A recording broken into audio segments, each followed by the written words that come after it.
ನಮಸ್ತೆ ಎಲ್ಲರಿಗೂ welcome back to my channel vacant ಆರೋಗ್ಯಕ್ಕಿಂತ ಇದು ಜನರಲ್ ಕಲೆಕ್ಟ್ ಮತ್ತು ಟೈಮ್ಲೆಸ್ ಟ್ರೈನಿಂಗ್ ನಿಮ್ಗೆ ಏನು ರೆಸನೇಟ್ ಆಗ್ತದೆ ಅದನ್ನಷ್ಟೇ ತೊಗೊಳ್ರಿ.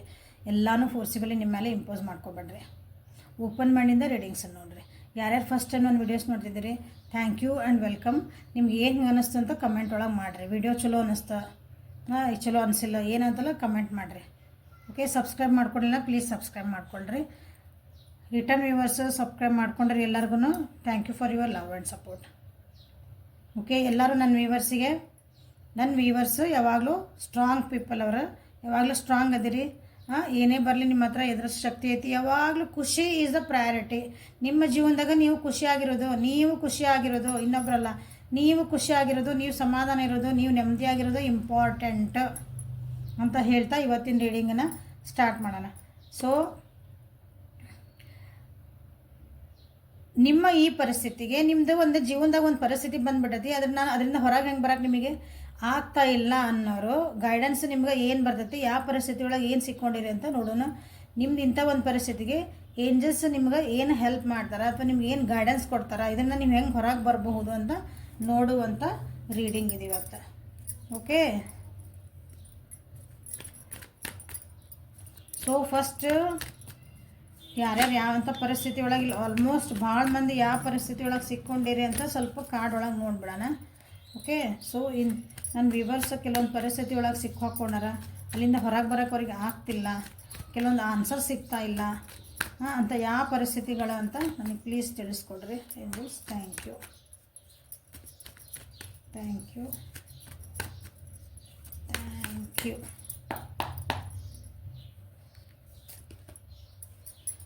10 of Cups in reverse, Ace of Swords in reverse, Knight of Wands in reverse. Okay, ಇವನ್ನೆಲ್ಲ ಏನು ಕ್ಲಾರಿಫೈ ಮಾಡೋಂಗಿಲ್ಲ. So bottom of the deck, ನೀವೇನೋ ಒಂದು ಎಫರ್ಟ್ ಹಾಕಕತ್ತೀರಿ, ಏನೋ ಒಂದು ಕೆಲಸ ಮಾಡಕೊಂತೀರಿ, ನಿಮಗಲ್ಲೇ ಸಕ್ಸಸ್ ಸಿಗಾಕತ್ತಿಲ್ಲ ಕೆಲವೊಬ್ಬರಿಗೆ. ಇದರಿಂದ ನಾ ಹೆಂಗೆ ಇದಕ್ಕೆ ನಾ ಏನು ಮಾಡಲಿ, ಅಥವಾ ನಾ ಸಕ್ಸಸ್ ಸಿಗಬೇಕು, ನನಗೊಂದು ಪ್ರಮೋಷನ್ ಸಿಗಬೇಕು, ನನಗೆ ಮನಸ್ಸಿಗೆ ಅನ್ಸಿದ್ದು ಒಂದು ನನಗೆ ಜಾಬ್ ಸಿಗಬೇಕು, ನನಗೆ ಮನಸ್ಸಿಗೆ ಅನ್ಸಿದ್ದು ಒಂದು ಸ್ಟೇಟಸ್ ಸಿಗಬೇಕು, ನನಗೆ ಮನಸ್ಸಿಗೆ ಅನ್ಸಿದ್ದೊಂದು ವ್ಯಕ್ತಿ ಸಿಗಬೇಕು ನನ್ನ ಜೀವನಕ್ಕೆ, ಅಂದ್ರೆ ಅದಕ್ಕೆ ಯಾವ ರೀತಿಯಾದಂಥ ಒಂದು ಎಫರ್ಟ್ ಹಾಕಬೇಕು, ನಿಮಗೆ ಅದು ಗೊತ್ತಾಗಕತ್ತಿಲ್ಲ. ಸೊ ಇದು ಕ್ವಶನ್ನ ಕೆಲವೊಬ್ರದ್ದು. ಇಲ್ಲೇ ನಿಮ್ಗೆ ಜೀವನದಾಗ ಕೆಲವೊಬ್ಬರಿಗೆ ನ್ಯಾಯ ಸಿಕ್ಕಿಲ್ಲ.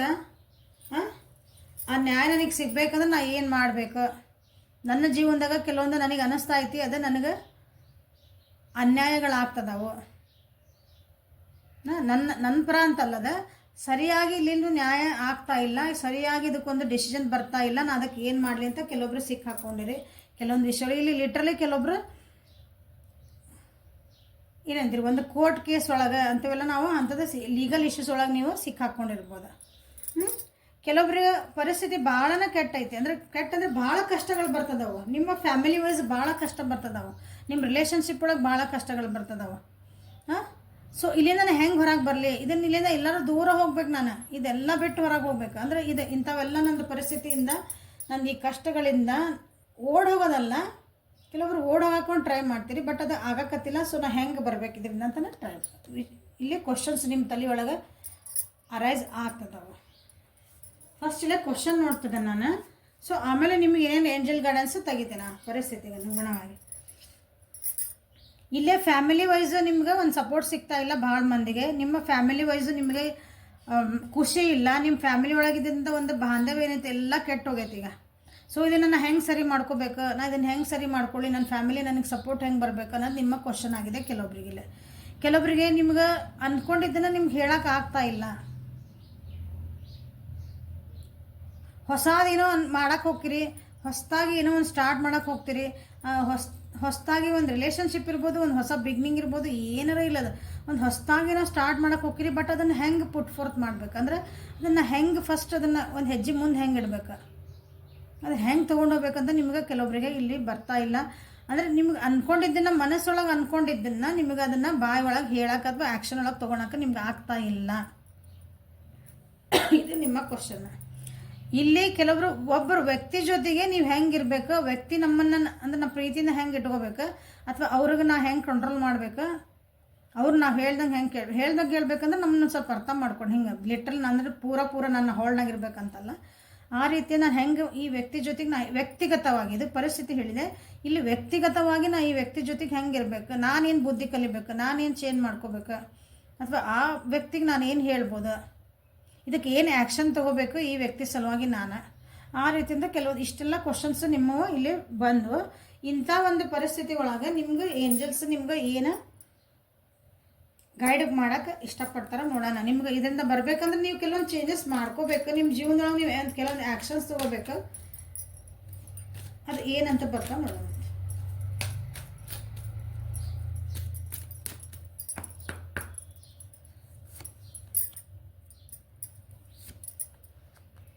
Cycles and rhythms, guiding children, quiet time.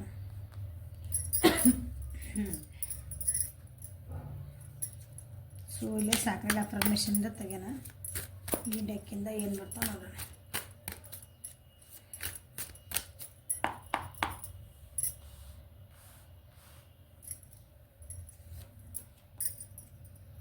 Blessings, emotional healing, inner happiness. ಇಲ್ಲಿ ಪೇಷನ್ಸ್ ಬಂದೈತಿ, ಇಲ್ಲ ಅಗೇನ್ ಹೋಮ್ ಬಂದೈತಿ. ಇದು ಯಾಕಂದ್ರೆ ಈ ಹೋಮ್ ಕಾರ್ಡನ್ನ ಎಷ್ಟು ರೀಡಿಂಗ್ ಮಾಡ್ತದೆ ಈಗ ಪ್ರತಿ ಸಲ ಬರ್ತೈತೆ. ಸೊ ಇಲ್ಲಿ ಗೈಡೆನ್ಸ್ ಏನು ಬರ್ತೈತಿ ಅಂದ್ರೆ ನಿಮ್ಮ ಜೀವನದಾಗ ಕೆಲವೊಂದು ಚೇಂಜಸ್ ನೀವು ಮಾಡ್ಕೊಳ್ಳೇಬೇಕು. ಆಲ್ರೆಡಿ ಚೇಂಜಸ್ ಆಗ್ತದವು, ನೀವು ಅದು ಚೇಂಜ್ ಆಗಿದ್ದನ್ನ ಒಪ್ಕೊಳಕ್ಕೆ ತಯಾರಿಲ್ಲ. ಅವನು ಒಪ್ಕೊಂಡ್ರೆ ನಿಮ್ದು ಈ ಪರಿಸ್ಥಿತಿ ಸರಿಯಾಗೋ ಚಾನ್ಸಸ್ ಅದಾವು.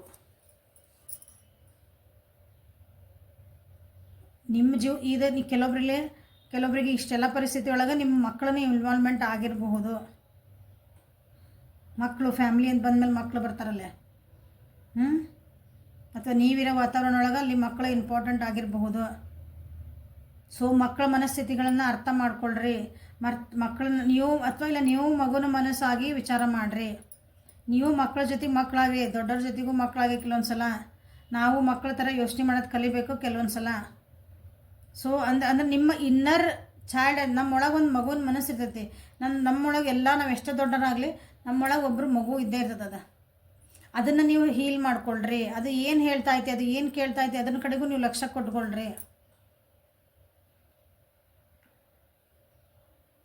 ನಿಮಗಾಗಿ ನೀವು ಟೈಮ್ ಕೊಟ್ಕೊಳ್ರಿ. ಬರೀ ಬೇರೆ ಸಲುವಾಗಿ ನೀವು ಟೈಮ್ ಕೊಡಬೇಡ್ರಿ, ನಿಮಗಾಗಿ ನೀವು ಸ್ವಲ್ಪ ಟೈಮ್ ಕೊಟ್ಕೊಳ್ರಿ. ಸೊ ಇದು ಇನ್ನರ್ ಚೈಲ್ಡ್ ಅಂತ ಹೇಳಿದ್ನಲ್ಲ, ಅದು ನಿಮ್ಮೊಳಗಿನ ಒಂದು ಮನಸ್ಸು, ಅದು ಸಣ್ಣ ಮಗು ಇರೋದಲ್ಲ, ಆ ಮಗು ನಿಮ್ಗೇನೋ ಕೇಳ್ತಿರ್ತೈತಿ, ನನಗಿದು ಬೇಕು, ಇದು ಬೇಕು, ನನಗಿದು ಭಾಳ ನೋವು ಆಗ್ತಾಯಿದೆ, ನನಗಿದು ಬೇಡ, ಅಲ್ಲಿಂದ ಬಿಟ್ಟು ಹೋಗೋಣ. ಅದನ್ನು ಕೇಳಲ್ಲ, ನಾವು ದೊಡ್ಡವರಾಗ್ಬಿಟ್ಟೇವಲ್ಲ ಈಗ. ನೀ ಸುಮ್ಮ ಕುಂದ್ರೆ ಇದು ಹಂಗಿರಂಗಿಲ್ಲ ಜೀವನ, ನಾವು ದೊಡ್ಡವರಾಗ್ಯಾವ ಈಗ, ನಾ ಹಿಂಗೆ ಇರ್ಬೇಕು, ಹಿಂಗೆ ಮಾಡ್ಬೇಕು ಅಂದ್ರೆ ಇಲ್ಲ. ಅದು ನೀವು ಅಲ್ಲಿ ಮಟ್ಟ ನೀವು ಅನುಭವಿಸಿದ ಹೊರಗೆ ಬರೋಂಗಿಲ್ಲ. ನೀವು ಅದನ್ನು ಒಪ್ಕೊಳ್ಳೋ ಮಟ್ಟ, ಅದು ಹೇಳಿದ ಮಾತು ಕೇಳೋ ಮಟ್ಟ ನೀವು ಹೊರಗೆ ಬರಲ್ಲ. ಸೊ ಅದನ್ನು ಕೇಳಬೇಕು. ನೀವು ಒಳಗಿನ ಮನಸ್ಸನ್ನ ಹೆಂಗೆ ಅರ್ಥ ಮಾಡ್ಕೋಬೇಕಂದ್ರೆ ನಿಮ್ಗೆ ಹೇಳ್ತಿದ್ದಾರೆ ಇಲ್ಲಿ, ನಿಮಗಾಗಿ ನೀವು ಟೈಮ್ ಕೊಟ್ಕೊಳ್ರಿ, ನಿಮಗಾಗಿ ನೀವು ಸ್ವಲ್ಪ ಮೆಡಿಟೇಟ್ ಮಾಡಿರಿ, ಕ್ವಾಲಿಟಿ ಟೈಮ್ ನಿಮ್ಮ ಜೊತೆಗೆ ನೀವು ಸ್ಪೆಂಡ್ ಮಾಡ್ಕೊಳ್ರಿ, ನಿಮಗಾಗಿ ನಿಮ್ಮನ್ನು ಪ್ಯಾಂಪರ್ ಮಾಡ್ಕೊಳ್ರಿ, ನಿಮಗಾಗಿ ಖರ್ಚು ಮಾಡ್ಕೊಳ್ರಿ. ಬೇರೆ ಸಲುವಾಗಿ ಅಂತಲ್ಲ, ಈಗ ಫ್ಯಾಮಿಲಿ ಸಲುವಾಗಿ ನಾ ದುಡ್ದೆ, ಫ್ಯಾಮಿಲಿ ಸಲುವಾಗಿ ಹಂಗೆ ಮಾಡಿದೆ ಹಂಗೆ ಅನ್ಕೊಂತ ಹೋಗ್ಬೇಡ್ರಿ. ನನಗಾಗಿ ನಾ ದುಡ್ಕೊಳಕತ್ತೀನಿ, ನನಗಾಗಿ ನಾ ಖರ್ಚು ಮಾಡ್ಕೊತೀನಿ. ನಿಮಗಾಗಿ ನೀವು ಖರ್ಚು ಮಾಡ್ಕೊಂಡಾಗ, ನಿಮಗಾಗಿ ನೀವು ಟೈಮ್ ಕೊಟ್ಕೊಂಡು ಮಗ ಜಿಪ್ಪುಣ್ತನ ಮಾಡ್ಕೊಳಕ್ಕೆ ಹೋಗ್ಬೇಡ್ರಿ. ಆಮೇಲೆ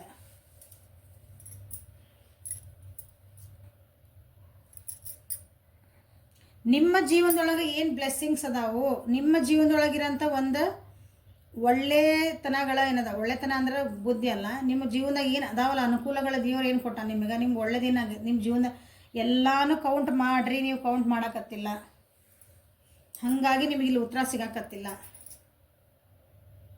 blessings, count your blessings, be grateful for the blessings ಅಂತ ಹೇಳ್ತಿರೋದಿಲ್ಲ.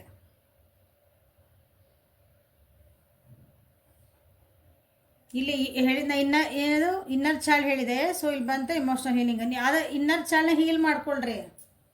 ಆವಾಗ ನಿಮ್ಮ ಥ್ರೋಟ್ ಚಕ್ರ ಓಪನ್ ಆಗ್ತತಿ, ನಿಮ್ಮ ಹಾರ್ಟ್ ಚಕ್ರ ಓಪನ್ ಆಗ್ತತಿ. ಆವಾಗ ನೀವು ಮತ್ತೆ ಮಾತಾಡೋಕೆ ಶಕ್ತಿ, ಅಂದ್ರೆ ನಿಮ್ಗೆ ಏನು ಅನಿಸಿದ್ದನ್ನೇ ನೀವು ಮಾತಾಡ್ಬೋದು, ನಿಮ್ಗೆ ಅನಿಸಿದ್ದನ್ನೇ ನೀವು ಹೇಳ್ಬೋದು. ನೀವು ಒಳಗೆ ನೊಂದ್ಕೊಂಡು ಅದನ್ನು ನೀವು ಹೀಲ್ ಮಾಡ್ಕೊಂಡಿಲ್ಲ ಅಂದ್ರೆ ನಿಮ್ಗೆ ನಾ ಏನಾರ ಮಾತಾಡಿದ್ರೆ ಏನು ಅನ್ಕೊತಾರೋ ಏನೋ, ನಾ ಮಾತಾಡಿದ ತಪ್ಪಾಗ್ತತೋ ಏನೋ, ನಾ ಹಿಂಗೆ ಯೋಚನೆ ಮಾಡಿದ ತಪ್ಪಾಗ್ತತೋ ಏನೋ, ಇಂಥವೆಲ್ಲ ನಡೀತಾವೆ ತಲೆ ಒಳಗೆ. ಇದು ಮೋಸ್ಟ್ಲಿ ಇಂಥದ್ದು ನೀವು ಸಿಕ್ಕಾಕೊಂಡಿರ ಅನಿಸುತ್ತೆ. So heal your inner child. ನಿಮ್ದು ಏನು ಜೀವನದಾಗ ಒಂದು ನೋವು ಅನುಭವಿಸಿದ್ರಿ, ಸಣ್ಣವ್ರು ಇರಬೇಕಾರಿಂದನೂ ಅನುಭವಿಸಿದಂತ ನೀವು ಸಣ್ಣವ್ರು ಇರ್ಬೇಕಂದ್ರೆ ಕೆಲವು ನಮ್ಗೆ ಗೊತ್ತಿದ್ದಂಗೆ ಮನಸ್ಸಿಗೆ ನೋವಾಗಿರ್ತಾವೆ. ಆ ನೋವುಗಳಾಗಿ ನಾವು ಈ ರೀತಿ ಇವತ್ತು ಈ ಥರ ವ್ಯಕ್ತಿ ಆಗಿಬಿಟ್ಟಿರ್ತೇವೆ. ನಾವು ಸ್ವಲ್ಪ ಅದನ್ನು ಕೂತ್ಕೊಂಡು ಅನಲೈಸ್ ಮಾಡ್ಕೊಳ್ರಿ. ಅದಕ್ಕಾಗಿ ನಿಮಗೆ ನೀವು ಟೈಮ್ ಕೊಡ್ರಿ ಅನ್ನೋದದು. ಹೌದು, ನಾ ಯಾಕೆ ಹಿಂಗಾಗೀನಿ, ಎಲ್ಲರೂ ಹಿಂಗದಾರ, ನಾನು ಯಾಕೆ ಹಿಂಗದೀನಿ, ನನ್ನೊಳಗೆ ನಾ ಏನು ಹೀಲ್ ಮಾಡ್ಕೋಬೇಕು. ಸೊ ಅದ್ರ ಕಡೆ ಲಕ್ಷ್ಯ ಕೊಡ್ರಿ. ನಿಮ್ಮನ್ನು ನೀವು ಹೀಲ್ ಮಾಡ್ಕೊರಿ. ಎಮೋಷ್ನಲ್ ಹೀಲಿಂಗ್ ಅಥವಾ ನಿಮ್ದು ರಿಲೇಷನ್ಶಿಪ್ ಒಳಗೆ ಅಥವಾ ನಿಮ್ದು ಮನೆ ಪರಿಸ್ಥಿತಿ ಒಳಗೆ ಅಲ್ಲಿ ಎಮೋಷ್ನಲಿ ನೀವೇನು ಹೀಲ್ ಮಾಡ್ಕೋಬೇಕು ಟ್ರೈ ಮಾಡಿರಿ. ಪ್ರಾಕ್ಟಿಕಲಿ ಬಿಡ್ರಿ. ಸ್ವಲ್ಪ ಎಮೋಷ್ನಲ್ ಅಟ್ಯಾಚ್ಮೆಂಟ್ ಆಗಿ ಎಮೋಷ್ನಲಿ, ನಾ ಹೇಳಿದೆ ಇಲ್ಲಿ ನಿಮ್ಮ ಫ್ಯಾಮಿಲಿ ಒಳಗೆ ಚೆನ್ನಾಗಿಲ್ಲ, ಫ್ಯಾಮಿಲಿಯಿಂದ ನಿಮ್ಗೆ ಸಪೋರ್ಟ್ ಸಿಗ್ತಲ್ಲ ಅಂದರೆ, ಸೊ ಅಲ್ಲಿ ಎಮೋಷ್ನಲಿ ನಾ ಏನು ಮಾಡಬಹುದು ಅದನ್ನು ವಿಚಾರ ಮಾಡಿರಿ. ಈಗ ಅಂದ್ರೆ ಉದಾಹರಣೆಗೆ, ಆ ಉದಾಹರಣೆ ಇಲ್ಲ ಅಂದ್ರೆ ಅರ್ಥ ಏನಂದ್ರೆ, ಈಗ ನಮ್ಮ ಮನೆಗೋಸ್ಕರ ದುಡಿತಿದ್ದಾನೆ ಅಂದ್ಕೊಳ್ರಿ. I am the man of the house ಅಂತ ಅಂದ್ಕೊಳ್ರಿ. ಅರ್ನಿಂಗ್ ನಮಗೇನಂದ್ಬಿಟ್ಟು ನಾನು ದುಡ್ಡು ತಂದು ಹಾಕ್ತೀನಿ, ನಾನೆಲ್ಲ ಮಾಡ್ತಿದ್ದೇನೆ, ಅದು ಬಂದುಬಿಟ್ರೆ ಅಂದ್ರೆ ನೀವು ಮನೆಯೊಳಗಿದ್ದವ್ರಿಗೆ ನೀವು ದುಡ್ಡು ತಂದು ಹಾಕೋದು ಎಲ್ಲರೂ ಮಾಡ್ತಾರೆ, ನೀನೇನು ಮಾಡಕತ್ತಿ, ಎಲ್ಲರೂ ಗಂಡ ಅನ್ನಿಸ್ಕೊಂಡ್ರೆ ಅಥವಾ ನಾನು ದುಡ್ದು ಹಾಕ್ತದನಿ ಅಂತ ನನಗೊಂದು ಬಂದೈತೆ ಅಂದಮೇಲೆ ಯಾರಾಗಿರ್ಬೋದು, ಯೂಶ್ವಲಿ ಗಂಡ ಅಂದ್ಕೊಂಡ್ರೆ ಹಿಂಗೆ ಅನ್ಕೊಂತ ಅದಕ್ಕೆ ಹೇಳ್ತಿದ್ದಾನೆ. ಓಕೆ, ನಾ ದುಡ್ಡು ತಂದು ಹಾಕ್ತಿದ್ದೀನಿ, ನಾನೆಲ್ಲ ಮಾಡ್ತಿದ್ದೀನಿ, ನೀವೆಲ್ಲ ನಾ ಹೇಳ್ದಂಗೆ ಇರಬೇಕು, ನನಗೆ ಸಪೋರ್ಟ್ ಹಂಗಿಲ್ಲ. ಯಾಕಂದ್ರೆ ಮನೆಯೊಳಗಿದ್ದರು ಎಲ್ಲರೂ ಕೆಲಸ ಮಾಡಿದ್ರೆ ಅದು ಮನೆ ನಡೀತದೆ. ನೀವು ತಂದು ಹಾಕಿದ್ದಿನ ಮನೆಗೆ ಹೆಂಡ್ತಿ ಅಮ್ಮ ಹೆಣ್ಮಕ್ಳು ಅನ್ನಿಸ್ಕೊಂಡಾರ, ಅದನ್ನು ಕಾಯಿಪಲ್ಯ ತಂದಿದ್ದನ್ನು ಅಡುಗೆ ಮಾಡಿ ಹಾಕಿದ್ರೆ ನೀವು ಉಣ್ತೀರಿ. ದುಡ್ಡು ತಂದಿದ್ದನ್ನು ಮನೆಗೆ ಏನು ಬೇಕು ಕರೆಕ್ಟಾಗಿ ಖರ್ಚು ಮಾಡಿದ್ರೆ ಅದೊಂದು ಕರೆಕ್ಟ್ ವೇ ಒಳಗೆ ಹೋಗ್ತತಿ. ನೀವು ದುಡ್ಡು ತಿನ್ನೋಕ್ಕಾಗಲ್ಲ. ಹಿಂಗೆ ನಮ್ಮ ಜವಾಬ್ದಾರಿ ನಾವು ಅರ್ಥಕೊಂಡಾಗ, ಅವರಿಗೆ ಇರೋ ವ್ಯಕ್ತಿಗಳಿಗೆ ನಾವು ರೆಸ್ಪೆಕ್ಟ್ ಕೊಟ್ಟಾಗ, ಅವ್ರ ಎಮೋಷನ್ಸಿಗೆ ಅವರ ಭಾವನೆಗಳನ್ನ ನಾವು ಪ್ರಯಾರಿಟಿ ಕೊಟ್ಟಾಗ, ಅವ್ರ ಭಾವನೆಗಳನ್ನ ನಾವು ಸ್ಪಂದಿಸಿದಾಗ ನಿಮ್ದು ಈ ರಿಲೇಷನ್ಶಿಪ್ ಹೀಲ್ ಆಗ್ತತಿ ಅಂತ ಹೇಳ್ತಿರೋದು. ಸೊ ಎಮೋಷ್ನಲಿ ಥಿಂಕ್ ಮಾಡಿರಿ ಅಂತ ನಿಮಗಿದು ಗೈಡೆನ್ಸ್. ನಿಮ್ಮೊಳಗೂ ನೀವು ಯಾರಿಗೂ ಎಮೋಷನ್ಸ್ ಹಾಕಿದ್ರಿ, ನೀವು ಎಮೋಷನಲಿ ನೀವು ಆಲ್ರೆಡಿ ನೋವು ಅನುಭವಿಸಿದ್ರೆ ಅದನ್ನು ಹೀಲ್ ಮಾಡ್ಕೊಳ್ರಿ ಫಸ್ಟ್.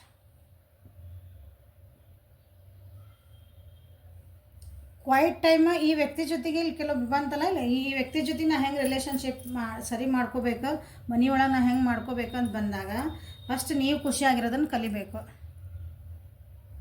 ಇದು ನಮ್ದು ಏನೇ ಜಗತ್ತು ನಡೀತದಲ್ಲ, ಒಂದು ವೈಬ್ರೇಷನ್ ಮೇಲೆ ನಡೀತೈತಿ. ಇವತ್ತು ನಾವು ಫೋನ್ ಒಳಗೆ ನಾವು ಹಿಂದೆ ಹಾಕಿದ್ದು ಎದಕ್ಕೆ ಬರ್ತದೆ, ಫ್ರೀಕ್ವೆನ್ಸಿ ಮೇಲೆ. ಅಲ್ಲಿಂದ ಒಂದು ವೇವ್ಸ್ ಬರ್ತಾವೆ, ನಮಗೆ ಕಣ್ಣಿಗೆ ಕಾಣಲ್ಲ ಅವು, ಅದಕ್ಕೆ ನಾವು ನೆಟ್ವರ್ಕ್ ಅಂತ ಕರಿತೀವಿ. ಹೌದಾ, ನೆಟ್ವರ್ಕ್ ಸ್ಲೋ ಐತಿ ಇವತ್ತು ನಂದು. ಸೊ ನಿಮ್ಮೊಳಗಿನ ಖುಷಿಗೆ ನೀವು ಕಾಣಕತ್ತಿಲ್ಲ, ನಿಮ್ಮ ನೆಟ್ವರ್ಕ್ ನಿಮಗೆ ನೀವು ಜೊತೆಗೆ ನೀವು ನೆಟ್ವರ್ಕ್ ಕಮ್ಮಿ ಮಾಡ್ಕೊಂಡಿರಿ, ಅದನ್ನು ನೆಟ್ವರ್ಕ್ ಜಾಸ್ತಿ ಮಾಡ್ಕೊಳ್ರಿ.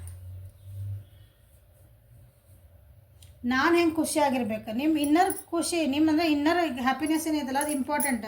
ನೀವು ಖುಷಿ ಇದ್ದರೆ ಇನ್ನೊಬ್ರಿಗೆ ಖುಷಿಯಿಂದ ಇರೋಕ್ಕೆ ಹೇಳ್ಕೊಡ್ಬೋದು.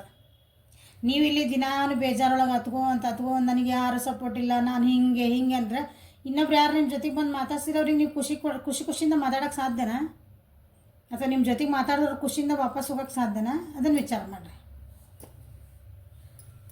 ಸೊ ಇಲ್ಲಿ ಬಂದಿರೋದು ಏನಂತಂದ್ರೆ, ಇವತ್ತಿನ ರೀಡಿಂಗ್ ಒಳಗೆ ನಿಮಗೆ ಮೇನ್ ಆಗಿ ಬಂದಿರೋಂಥ ಒಂದು ಗೈಡೆನ್ಸ್ ಅಂದ್ರೆ, ನಿಮ್ಮನ್ನು ನೀವು ಫಸ್ಟ್ ಹೀಲಪ್ ಮಾಡ್ಕೋಬೇಕು. ನೀವು ಖುಷಿಯಾಗಿರೋದು, ನಿಮ್ಮದು self growth is important. Okay, so self growth ಕಡೆ ಲಕ್ಷ್ಯ ಕೊಟ್ಕೊಳ್ರಿ ಅಂತ ಹೇಳ್ತಾ ಈ ರೀಡಿಂಗನ್ನು ಮುಗಿಸೋಣ. Okay, thank you for watching. Helpful ಆಗೈತಿ ಅನ್ಕೊತೀನಿ. ಲೈಕ್ ಮಾಡಿರಿ, ಶೇರ್ ಮಾಡಿರಿ, ಸಬ್ಸ್ಕ್ರೈಬ್ ಮಾಡಿರಿ, ಪರ್ಸ್ನಲ್ ಲಿಂಕಿಗೆ ವಾಟ್ಸಪ್ಪಿಗೆ ಮೆಸೇಜ್ ಮಾಡಿರಿ. Thank you. Have a great day.